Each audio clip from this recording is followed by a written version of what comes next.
ಕೃತಸಾರ ಗುರುಗಳ ಕರುಣದಿಂದ ಪನಿತು ಪೇಳುವೆ ಪರಮ ಭಗವದ್ಭಕ್ತರಿದನಾದರದಿ ಕೇಳುವುದು. ಕಡು ಕರುಣೆ ನೀನೆಂದರಿದು ಹೇರುಡಲ ನೆನೆಸುವೆ ನಿನ್ನಡಿಗೆ ಬೆಂಬಿಡದೆ ಪಾಲಿಸು ಪರಮ ಕರುಣ ಸಿಂಧು ಎಂದೆಂದು. ನುಡುನುಡುವೆ ಬರುತ್ತೆಪ್ಪ ವಿಘ್ನವ ತಡೆದು ಭಗವನ್ನಾಮ ಕೀರ್ತನೆ ನುಡಿಸೆನ್ನಿಂದ ಪ್ರತಿ ದಿವಸದಲ್ಲಿ ಮರೆಯದಲೇ. ಹರಿಭಕ್ತಿ ಸಾರದಲ್ಲಿ 58ನೇ ಪದ್ಯ.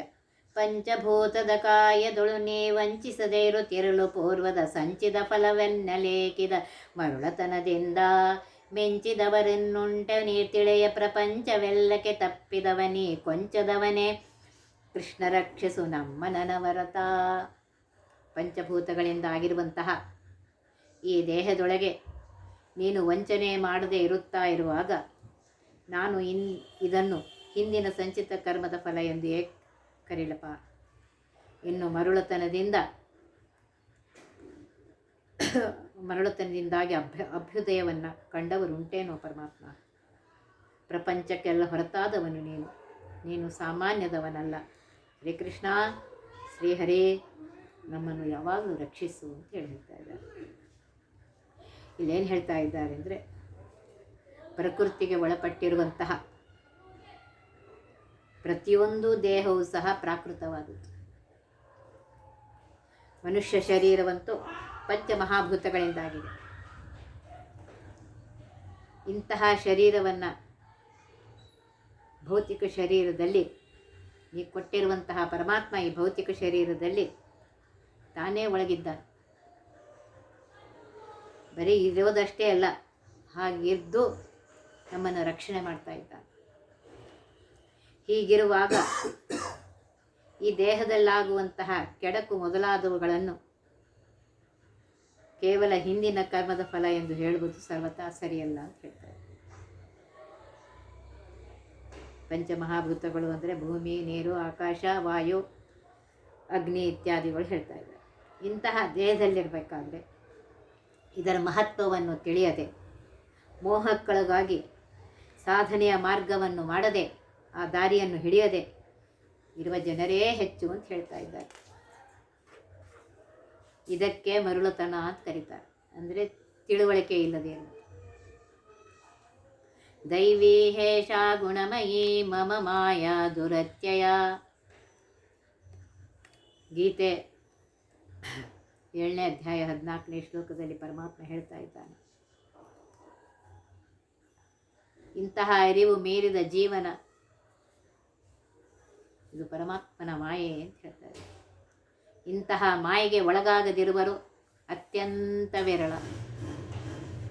ಅದನ್ನೇ ತಿಳಿಸುವುದಕ್ಕೋಸ್ಕರ ದಾಸರು ಎಲ್ಲಿ ಮರುಳತನದಿಂದ ಮಿಂಚಿದವರುಂಟೆ ಅಂತ ಹೇಳ್ತಾ ಇದ್ದಾರೆ.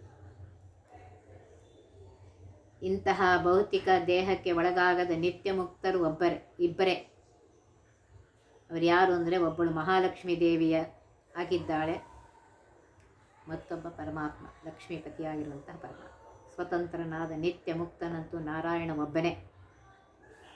ಆದ್ದರಿಂದಲೇ ಅವನು ಸರ್ವೋತ್ತಮ, ಸರ್ವೋತ್ಕೃಷ್ಟ, ಸರ್ವಸ್ವಾಮಿಯಾಗಿದ್ದಾನೆ. ಅವನನ್ನು ಮಿಂಚಿದವರು ಅಂತಂದರೆ ಅವನನ್ನು ಮೀರಿಸಿದವರು, ಮಿಗಿಲಾದವರು ಬೇರೆ ಯಾರೂ ಇಲ್ಲವೇ ಇಲ್ಲ.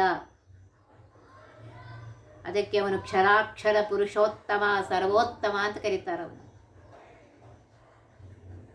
ಅದರಿಂದಾಗಿ ಅವನು ಕೃಷ್ಣ ಎನ್ನಿಸಿ ತನ್ನನ್ನು ನಂಬಿದವರಿಗೆ ಮುಕ್ತಿಯನ್ನು ಕೊಡುವಂತಹ ಮಹಾಮಹಿಮನಾಗಿದ್ದಾನೆ ಅಂತ ಹೇಳ್ತಾ ಇದ್ದಾರೆ. ಲಕ್ಷ್ಮೀನಾರಾಯಣರ ಹೊರತು ಇತರ ಎಲ್ಲರೂ ಪ್ರಕೃತಿಯ ಬಂಧನಕ್ಕೆ ಸಿಕ್ಕಿದ್ದಾರೆ, ಒಳಗಾಗಿದ್ದಾರೆ. ಬ್ರಹ್ಮಾದಿ ರುಜುಗಳಿಗೆ ಇಂತಹ ಬಂಧನ ದಗ್ಧಪಟಾಯಮಾನವಾಗಿದೆ. ಇತರರಿಗೆ ಇದು ಬಂಧಕವೇ ಆಗಿದೆ. ಪರಮಾತ್ಮನಿಗೆ ಮಾತ್ರ ಪ್ರಕೃತಿಯ ಬಂಧನ ಸರ್ವಥಾ ಎಂದು ಯಾವ ಕಾಲಕ್ಕೂ ಇಲ್ಲವೇ ಇಲ್ಲ. ಆದ್ದರಿಂದಲೇ ಅವನು ಸರ್ವೋತ್ತಮ ಅಂತ ಕರೆಸ್ಕೊಳ್ತಾರೆ. ಇಲ್ಲಿ ಸಂಚಿತ ಅಂತಂದರೆ ಹಿಂದಿನ ಜನ್ಮಗಳಲ್ಲಿ ಸಂಪಾದಿಸಿರುವಂತಹ ಕರ್ಮ. ಅಪರೋಕ್ಷ ಜ್ಞಾನವಾದಾಕ್ಷಣ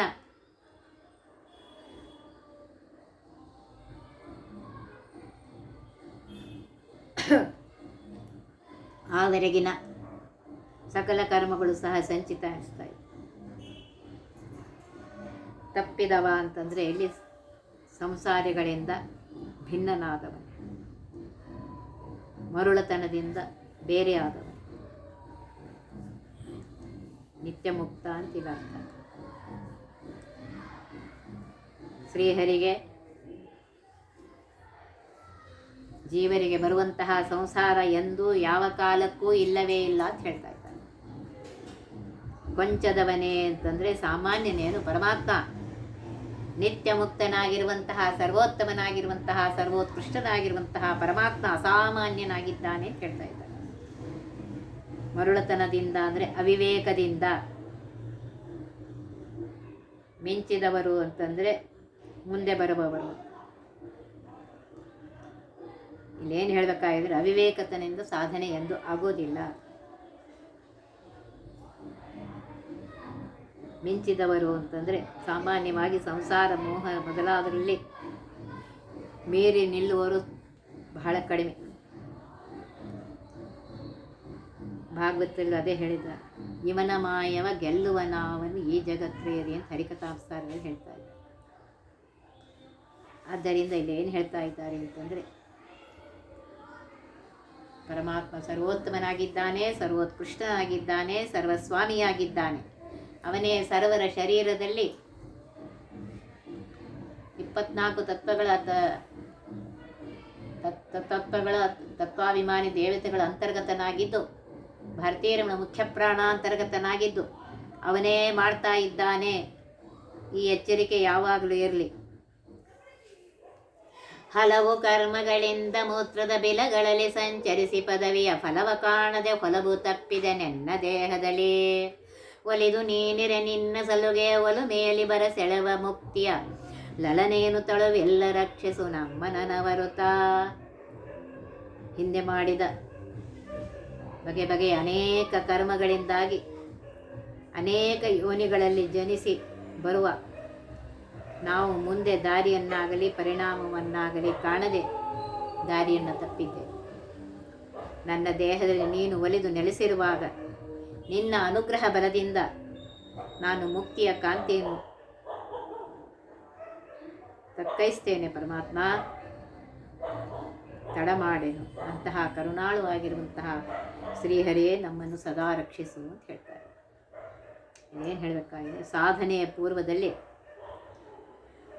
ಸಾಧನೆ ಮುಗಿಯುವ ಪೂರ್ವದಲ್ಲಿ ಈ ಜೀವ ಅನೇಕ ಯೋನಿಗಳಲ್ಲಿ ಹುಟ್ಟಿ ಬಂದಿದೆ. ಅವನೇ ಉದ್ಧಾರದ ಹಾದಿ ಕಾಣುವುದು ಕಷ್ಟ. ಅದರಿಂದಾಗಿಯೇ ತಪ್ಪು ದಾರಿಯನ್ನು ಹಿಡಿತಾನೆ.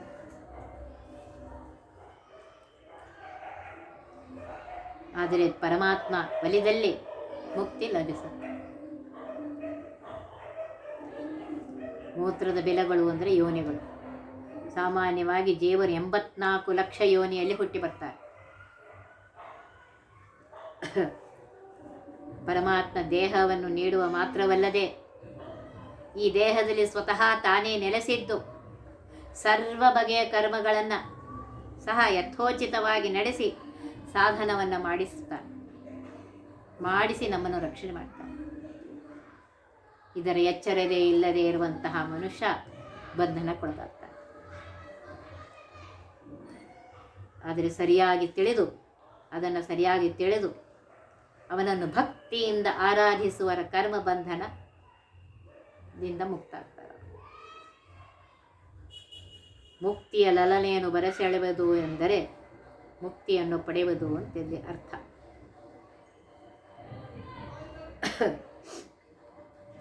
ವಿಹಿತ ಕರ್ಮಗಳನ್ನು ಶಾಸ್ತ್ರೋಕ್ತ ರೀತಿಯಲ್ಲಿ ಸರಿಯಾಗಿ ಆಚರಿಸಿ ಪ್ರತಿಫಲವನ್ನು ಬಯಸದೆ ಶ್ರೀಕೃಷ್ಣಾರ್ಪಣ ಬುದ್ಧಿಯಿಂದ ಸಮರ್ಪಿಸಿದಾಗ ಅದು ಅಪರೋಕ್ಷ ಜ್ಞಾನಕ್ಕೆ ಕಾರಣವಾಗಿ ಮುಂದೆ ಮುಕ್ತಿ ಲಭಿಸುತ್ತೆ ಎಂದು ಶಾಸ್ತ್ರದಲ್ಲಿ ಹೇಳಿದ್ದಾರೆ.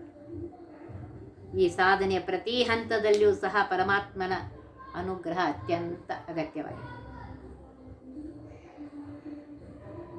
ಮುಖ್ಯವಾಗಿ ಮುಕ್ತಿ ಲಭಿಸುವುದು ಪರಮಾತ್ಮನ ಅನುಗ್ರಹದಿಂದಲೇ ಎಂಬುದನ್ನು ಎಲ್ಲ ಶಾಸ್ತ್ರಗಳಲ್ಲಿ ಹೇಳಿದ್ದಾರೆ. ಅದನ್ನು ಇಲ್ಲಿ ಒಲುಮೆ ಎಂಬ ಶಬ್ದದಿಂದ ಹೇಳ್ತಾ ಇದ್ದಾರೆ ದಾಸರು. ಇಲ್ಲಿ ಮುಕ್ತಿಯ ಲಲನೆಯನ್ನು ಬರೆಸೆಳೆವೆ ಎಂಬ ಮಾತು ಉಪನಿಷತ್ತಿನ ಪ್ರೇಯಾಸಂ ಪರೀಕ್ಷಕ್ಸ್ವ ಬಾಹ್ಯಂನ ಕಿಂಚನ ವೇದ ಅಂತ ಮಾತಿನಿದೆ, ಅದೇ ಭಾವನೆ ಹೇಳ್ತಾ ಇದ್ದಾರೆ ಅಂತ ಹೇಳ್ತಾ ಇದ್ದಾರೆ.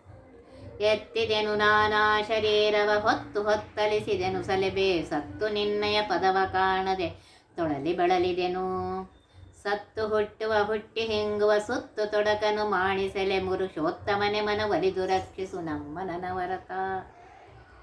ಅಪ್ಪ ಪರಮಾತ್ಮ ನಾನಾ ಬಗೆಯ ದೇಹಗಳನ್ನು ಹೊಂದಿದ್ದು, ಹಾಗೆ ದೇಹವನ್ನು ಹೊಂದಿ ಬೆಳಗ್ಗೆಯಿಂದ ಅಲೆದಲೆದು ಬಹಳ ಬೇಸತ್ತು ನಿನ್ನ ಪಾದವನ್ನು ಕಾಣಲಾಗದೆ ತೊಳಲಿ ಬಳಲಿದ್ದೇನೆ.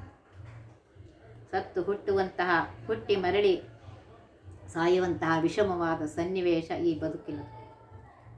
ಈ ತೊಡಕನ್ನು ನೀನು ಪರಿಹರಿಸು ಪರಮಾತ್ಮ. ನೀನು ಪುರುಷೋತ್ತಮನಾಗಿದ್ದಿ. ಶ್ರೀಹರಿ ನಮ್ಮನ್ನು ಸದಾ ರಕ್ಷಿಸು ಅಂತ ಹೇಳ್ತಾ ಇದ್ದಾರೆ. ಜೀವನು ತನ್ನ ತನ್ನ ಕರ್ಮಗಳಿಗನುಸಾರವಾಗಿ ಅನೇಕ ದೇಹಗಳಲ್ಲಿ ಹುಟ್ಟಿ ಬರ್ತಾನೆ. ಹಾಗೆ ಹುಟ್ಟಿದಾಗ ಸಾಧನೆಯ ಮಹತ್ವವನ್ನು ತಿಳಿಯದೆ ಯಾವುದೋ ರೀತಿಯಲ್ಲಿ ಬದುಕಿ ಕಷ್ಟಗಳಿಗೆ ಒಳಗಾಗ್ತಾರೆ. ಹೀಗೆ ಹುಟ್ಟುವುದು ಸಾಯುವುದು ಎಂಬುದು ಕೊನೆಯಿಲ್ಲದ ಇದು ಬಂಧನ. ಅಂತಹ ಬಂಧನವನ್ನು ಪರಿಹರಿಸಬೇಕೆಂದು ದಾಸರು ಇಲ್ಲಿ ಪರಮಾತ್ಮನಲ್ಲಿ ಪ್ರಾರ್ಥನೆ ಮಾಡ್ತಾ ಇದ್ದಾರೆ. ಹೀಗೆ ಅರಿವಿಲ್ಲದೆ ಸುತ್ತುವಂತಹ ಜೀವನಿಗೆ ಅಂತಹ ವಿಷಮ ಚಕ್ರಮದಿಂದ ಬಿಡುಗಡೆ ಲಭಿಸುವುದು ಪರಮಾತ್ಮ ಅನುಗ್ರಹಿಸಿದಾಗ ಮಾತ್ರ. ಅಂತಹ ಅನುಗ್ರಹವನ್ನು ತಪ್ಪದೇ ಮಾಡಿ ಸಾತ್ವಿಕ ಚೇತನನ್ನು ಉದ್ಧರಿಸಬೇಕಪ್ಪ ಪರಮಾತ್ಮ ಅಂತ ಹೇಳಿ ಇಲ್ಲಿ ಪರಮಾತ್ಮನಲ್ಲಿ ದಾಸರು ಪ್ರಾರ್ಥನೆ ಮಾಡ್ತಾ ಇದ್ದಾರೆ.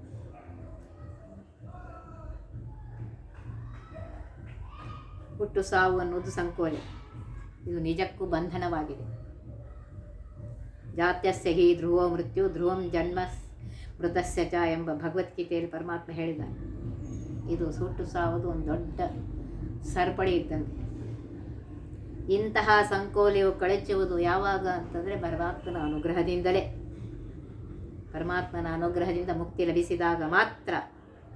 ಅಂತಹ ಮುಕ್ತಿಯನ್ನು ಪರಮಾತ್ಮ ಕೊಡು ಅಂತ ಹೇಳಿ ಇಲ್ಲಿ ಪ್ರಾರ್ಥನೆ ಮಾಡ್ತಾ ಇದ್ದಾರೆ.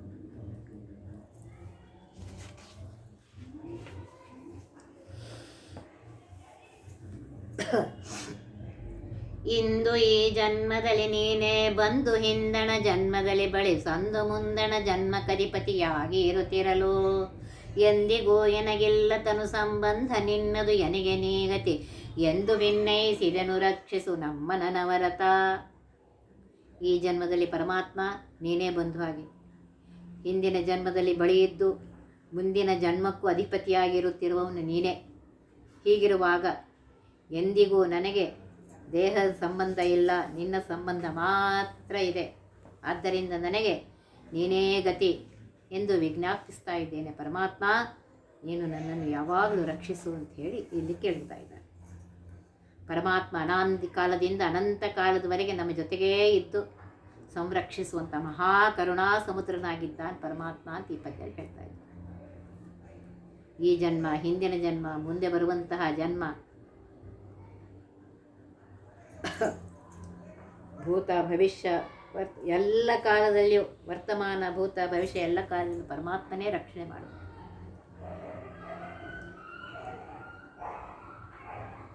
ಇಲ್ಲಿ ಜನ್ಮ ಅಂದು ಕೇವಲ ಜನ್ಮಕ್ಕಲ್ಲ, ಪ್ರತಿನಿತ್ಯದ ಪ್ರತಿ ಕಾರ್ಯಗಳಿಗೂ ಅನ್ವಯಿಸ್ತಾ ಇದೆ. ಅದನ್ನು ಭಗವದ್ಗೀತೆಯಲ್ಲಿ ಬಂದಿದೆ. ನೈವ ಕಿಂಚಿತ್ ಕರೋಮೇತಿ ಯುಕ್ತೋ ಮನ್ನೇತ ತತ್ವವೇತ್ ಪಶ್ಯನ್ ಶೃಣ್ವನ್ ಸ್ಪೃಶನ್ ಜಿಘ್ನಶ್ನಶನ್ ನಶ್ನನ್ ಗಚ್ಚನ್ ಸ್ವಪನ್ ಶ್ವಸನ್ ಹೇಳಿದಾನೆ ಪರಮಾತ್ಮ. ಎಲ್ಲ ನನ್ನ ಕೈಯಲ್ಲಿ ಇದೆ. ಹೀಗೆ ಜೀವಾತ್ಮ ಮತ್ತು ಪರಮಾತ್ಮನ ಸಂಬಂಧ ಅನಾದಿ ನಿತ್ಯವಾದದ್ದು. ಪ್ರತಿ ಕ್ಷಣದಲ್ಲಿಯೂ ಈ ಜೀವನೊಂದಿಗೆ ಜೊತೆಯಲ್ಲೇ ಇದ್ದು ರಕ್ಷಣೆ ನೀಡುವಂತಹ ಪರಮ ಕರುಣ ಸಮುದ್ರನಾಗಿದ್ದಾನೆ ಪರಮಾತ್ಮ. ಅದನ್ನೇ ಹೇಳ್ತಾ ಇದ್ದಾರೆ. ಹಿಂದನೇಕ ಯೋನಿಗಳಲ್ಲೂ ಬಂದು ಬಂದು ನೊಂದೆ ನಾನು, ಇಂದು ಭವದ ಬಂದ ಬಿಡಿಸೋ ತಂದೆ ಗೋವಿಂದ ಅಂತ ದೇವರನಾಮ ಹೇಳಿದ್ದಾರೆ. ಗೋವಿಂದನಿಗೆ ಬೀಳ್ತಾರೆ. ಅನೇಕ ಯೋನಿಗಳಲ್ಲಿ ಹುಟ್ಟಿ ಬಂದಿದ್ದೇನೆ ಪರಮಾತ್ಮ, ಈ ಭವದ ಸಂಸಾರದ ಬಂಧನದಿಂದ ಬಿಡಿಸಿ ಉದ್ಧಾರ ಮಾಡಪ್ಪ ಅಂತ ಹೇಳ್ತಾರೆ. ಅದೇ ಇಲ್ಲಿ ಹೇಳ್ತಾ ಇದ್ದಾರೆ. ಪರಮಾತ್ಮನ ಜೊತೆಗಿರುವುದು ಅಂತಂದರೆ ಕೇವಲ ಲೋಕದ ಮಿತ್ರರು, ಬಂಧು ಬಾಂಧವರು ಮೊದಲಾದವರಂತೆ ಇರುವುದು ಎಂದರ್ಥ ಅಲ್ಲ. ಅವನು ಹಾಗಿರುವುದು ಸರ್ವ ರೀತಿಯ ಸ್ವಾಮಿಯಾಗಿ ಪರಮಾತ್ಮ ಜೊತೆಗೆ ನೀನೇ ಸರ್ವೋತ್ತಮ, ಸರ್ವೋತ್ಕೃಷ್ಟ, ಸರ್ವಸ್ವಾಮಿ, ಮಮ ಸ್ವಾಮಿ ಅಂತ ಹೇಳಿ ಆ ಭಾವನೆಯಿಂದ ಇರಬೇಕು. ಈ ದೇಹ ಸಂಬಂಧ ಎಂದೂ ಇರುವುದಂತಲ್ಲ. ಅನಾದಿ ಕಾಲದಿಂದ ಸ್ವರೂಪ ದೇಹದ ಜೊತೆಗೆ ಇರುವುದು ಲಿಂಗದೇಹ. ಕೊನೆಯಲ್ಲಿ ಮುಕ್ತಿ ಉಳುವುದು ಸ್ವರೂಪ ದೇಹ ಮಾತ್ರ. ಸೃಷ್ಟಿಯ ಹಂತದಲ್ಲಿ ಅನಿರುದ್ಧ ದೇಹ, ಸ್ಥೂಲ ದೇಹಗಳು ಇರುತ್ತದೆ. ಮುಕ್ತಿಯಲ್ಲಿ ಇರುವುದಿಲ್ಲ. ಲಿಂಗದೇಹವೂ ಹೊಟ್ಟೋಗಿರುತ್ತೆ. ಆದ್ದರಿಂದ ಬಾಹ್ಯ ದೇಹದ ಸಂಬಂಧ ನಿತ್ಯವಾದುದಲ್ಲ.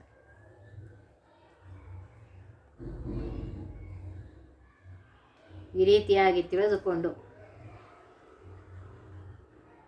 ಪರಮಾತ್ಮನ ಸಂಬಂಧ ಮಾತ್ರ ಎಂದೂ ಎಲ್ಲ ಕಾಲಕ್ಕೂ ಇರುವಂತಹ ಸಂಬಂಧ, ನಿತ್ಯವಾದ ಸಂಬಂಧ. ಅದಕ್ಕೆ ದಾಸರು ಹೇಳ್ತಾರೆ, ತೊರೆದು ಜೀವಿಸಬಹುದೇ ಹರಿ ನಿನ್ನ ಚರಣಗಳ. ಅಪ್ಪ ಪರಮಾತ್ಮ, ನೀನು ಬಿಟ್ಟು ಇರ್ಲಿಕ್ಕೆ ಆಗತ್ತೇನೋ ಸ್ವಾಮಿ?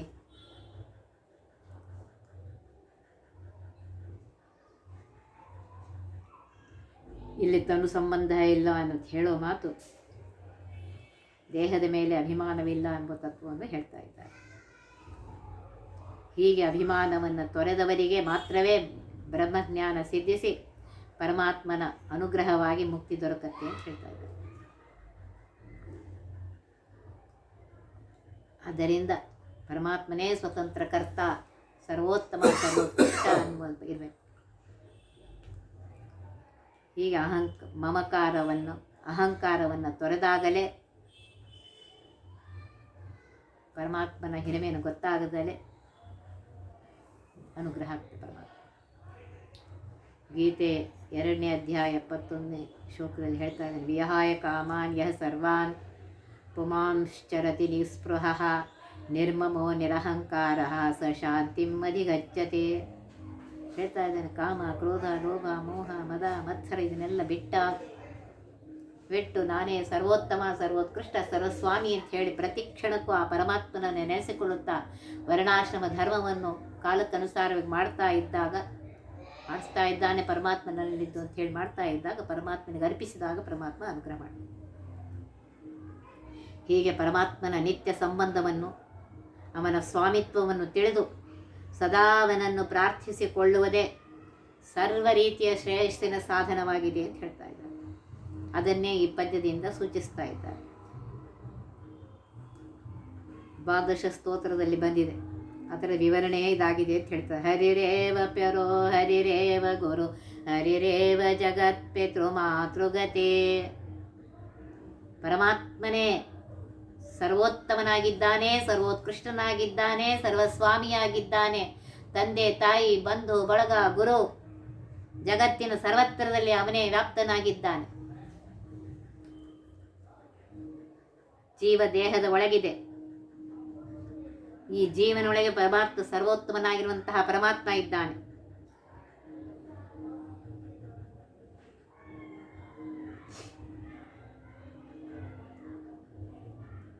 ಆದ್ದರಿಂದ ತಿಳ್ಕೋಬೇಕು, ಪರಮಾತ್ಮನೇ ಸರ್ವೋತ್ತಮನಾಗಿದ್ದಾನೆ, ಸರ್ವೋತ್ಕೃಷ್ಟನಾಗಿದ್ದಾನೆ. ದೇಹದ ಒಳಗಿರುವಂತಹ ಜೀವ ನಿತ್ಯವಾಗಿದೆ. ನಿತ್ಯನಾದ ಜೀವನೊಂದಿಗೆ ನಿತ್ಯ ಸಂಬಂಧ ಇರುವುದು ಜಡವಾದ ಈ ದೇಹದೊಂದಿಗೆ ಅಲ್ಲ, ಪರಮನಿತ್ಯನಾಗಿರುವಂತಹ ಪರಮಾತ್ಮನೊಂದಿಗೆ ಮಾತ್ರ ಅನ್ನುವ ತತ್ವವನ್ನು ತಿಳ್ಕೊಳ್ಳಿ.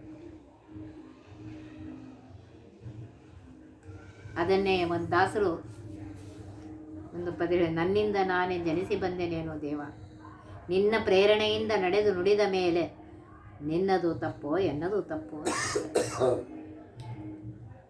ಜನನಿಯ ಜಠರದಿ ನವಮಾಸವು ಘನದಿ ನೀ ಪೋಷಿಸುತ್ತಿರೆ ನಾ ಜನಿಸಲಾರೆನು. ಎನ್ನ ಜನಸಿದಿಂದಕ್ಕಳದಿಂದ ವನಜಾಕ್ಷ ನೀ ನೂಕಿದವನು ನೀನಲ್ಲವೇ ದೇವ. ನೀ ಹುಟ್ಟಿಸಿದಾಗ ನಾ ಹುಟ್ಟಿನಲ್ಲೇನೋ ಪರಮಾತ್ಮ, ನನ್ನಿಂದ ನಾ ಹುಟ್ಟುಬಿಟ್ಟೇನೋ. ತಾಯಿ ಹೊಟ್ಟೆಯಲ್ಲಿ 9 ತಿಂಗಳು ರಕ್ಷಣೆ ಮಾಡಿದವನು ನೀನೇ, ಆ ತಾಯಿಯ ಹೊಟ್ಟೆಯಿಂದ ಹೊರಗೆ ನೂಕಿದವನು ನೀನೇ.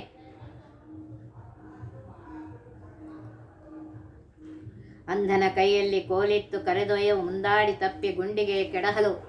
ಅಂಧಕನು ತಪ್ಪೋ ಮುಂದಾಡಿಯ ತಪ್ಪೋ ಹಿಂದಾಡಬೇಡ, ಎನ್ನಲ್ಲಿ ತಪ್ಪಿಲ್ಲವೋ ದೇವ. ಈಗ ಕುರುಡ ಇದ್ದಾನೆ, ಅವನ ಕೈಯಲ್ಲಿ ಕೋಲನ್ನು ಕೊಟ್ಟು ಅವನನ್ನು ಕರ್ಕೊಂಡು ಹೋಗೋವನು ಅವನನ್ನು ಇದಕ್ಕೆ ಕೆಡಗಿದರೆ, ಗುಂಡಾಡಿ ಕೆಡಹಿದರೆ ಅಂತ ಹೇಳ್ತಾ ಇರ್ತಾರೆ. ಗುಂಡಿಗೆ ಕೆಡಹಿದರೆ ಅದು ಅಂಧಕನ ತಪ್ಪೋ ಕಣ್ಣಿಲ್ಲದವನ ತಪ್ಪೋ ಅವನ ಜೊತೆಗಿರುವವನ ತಪ್ಪೋ. ನೋಡಿ ಎಷ್ಟು ಸುಂದರವಾಗಿ ಹೇಳ್ತಾರೆ. ಕಂದನ ತಾಯಿ ಆಡಿಸ್ತಾರೆ ಪೋಗಿ ಕಂದ ಬಾವಿಯ ಕಂಡು ನೋಡುತ್ತಾರೆ ಬಂದು ಬೇಗದೆ ಬಿಗಿದಪ್ಪದಿರಲು. ಆ ಕಂದನ ತಪ್ಪೋ ಮಾತಿಯ ತಪ್ಪೋ ಪರಮಾತ್ಮ. ಈಗ ಸಣ್ಣ ಮಗು ಇರ್ತದೆ, ಅದು ಬಾವಿ ಹತ್ರ ಹೋಗ್ತದೆ, ಆಗ ತಾಯಿ ಓಡಿ ಬಂದು ಆ ಕೂಸನ್ನು ಕರ್ಕೋತಾರೆ. ಬಾವಿ ಹತ್ರ ಹೋಗಿ ದಪ್ತಾಳೆ.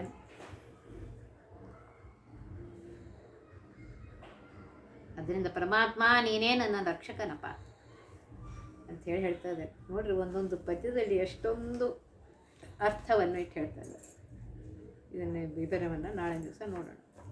ಒತ್ತಿ ವಿಘ್ನಗಳ ಕಳೆದಪ ಮೃತ್ಯುವಿಗೆ ಮರೆ ಮಾಡಿ ಕಾಲನ ದೂತರಿಗೆ ಭೀಕರವ ಪುಟ್ಟಿಸಿ ಸಕಲ ಸಿದ್ಧಿಗಳ ಒತ್ತಿಗೊಳ್ಳಿಸಿ ಮನರು ಹೇಕ್ಷಣ ನೃತ್ಯ ಮಾಡುವರವರ ಮನೆಯೊಳು ನಿತ್ಯ ಮಂಗಳ ಹರಿಕಥಾಮೃತ ಸಾರ ಪಠಿಸುವರ.